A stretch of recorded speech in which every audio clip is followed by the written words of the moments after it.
Breaking చూస్తున్నాం. AP మంత్రి అచ్చెన్నాయుడు సంచలన వ్యాఖ్యలు చేశారు. విజయనగరం జిల్లా కొత్తవలసలో నిర్వహించిన సుపరిపాలనకు తొలి అడుగు సభలో పాల్గొన్నారు.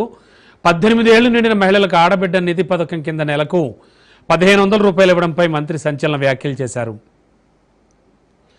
1500 ఇచ్చే పథకం అమలు చేయాలంటే ఏపీని అమ్మాలి అన్నారు. ఇక ఆగస్టు 15 నుంచి ఫ్రీ బస్ వస్తుందన్నారు. ఇంకా మిగిలింది ఒక్కటే అన్నారు. ఈ పథకం ఎలా అమలు చేయాలనే అంశంపై ఆలోచిస్తున్నామని అచ్చెన్నాయుడు తన మనసులో మాట వెల్లడించారు.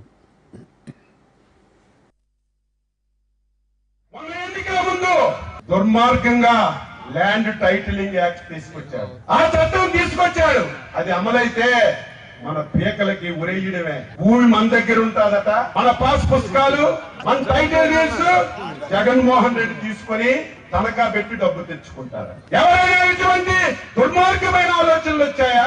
ఎలక్షన్ లో చెప్పాం, ఈ చట్టం అమలైతే రైతులకి ఉరితాడే అని చెప్పాం. మమ్మల్ని గెలిపించండి, ఆ చట్టాన్ని రద్దు చేస్తామని చెప్పాం.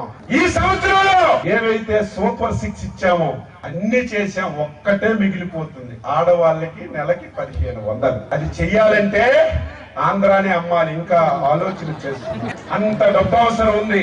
ఏమి చేయాలి, ఎలాగా పథకం అమలు చేయాలి ఆలోచన చేసి చంద్రబాబు నాయుడు గారు ముందుకెళ్తున్నారు. ఒక సంవత్సరంలో ఇన్ని బాధలు ఇబ్బందులున్నా ఇన్ని హామీలు అమలు చేస్తే ప్రతి ఓడు దారిని పోయిన దానయ్య వచ్చి చంద్రబాబు వచ్చాడు, ఎన్డీఏ ప్రభుత్వం వచ్చింది, సంవత్సరం అయ్యింది, ఒక్క పథకము ఇవ్వలేదంటే నేను ఎన్ని మీటింగులు పెట్టి పడుకున్నోడికి లేపగలం, పడుకున్నట్టుగా నటించినోడికి లేపగలమా?